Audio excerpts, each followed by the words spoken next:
Ayun mga ka-idol, so yun, magandang tanghali sa inyo mga ka-idol. So andito tayo ngayon sa bundok, sa farm mga ka-idol. So alam nyo ba mga ka-idol kung bakit ako umahon dito ngayon sa bundok namin mga ka-idol? Kasi sabi daw, idol ni Lulu, yung mga bato daw dito, mga mahihiwaga. What? Kaya napaisip ako mga ka-idol ay, na ang bato daw dito mga ka-idol, lumulutang. Nagdodroga ka ba, kuya?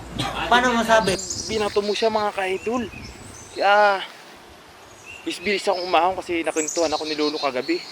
Huwag mong subukan. Masisira ang buhay mo. Ay, mahanap tayo idol ng baton. Basta ito maganda at makinis ay. Hanap tayo mga ka-idol. Wait lang. Hanap tayo idol na. Basta dito to party rito mga ka-idol ay. Siguro pwede na to. Mga ka-idol oh. May waga daw dito. Nahalutang daw pag binato. Nakakagigil ka? Tara idol, doon tayo mapisto. Ito idol oh. Nahalutang na to pag ginagis eh. So tara. Yan mga ka-idol. So papatong natin dito. Sa ating ano. Papatong ko lang idol ah. Wait lang. Ka-idol. So try natin kung talaga nalutang tong batong to. Yung mga bato kasi dito mga mahiwaga daw. Sabi ni Lolo ay. So try natin idol. So ito idol. Kita ba? Yan. 1 2 3.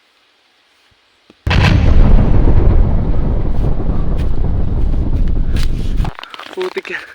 Hindi pala nalutang ang bato dito idol. Nasabog. Yari tayo dito sa kilalulupag to. Tara na idol, uwi na tayo.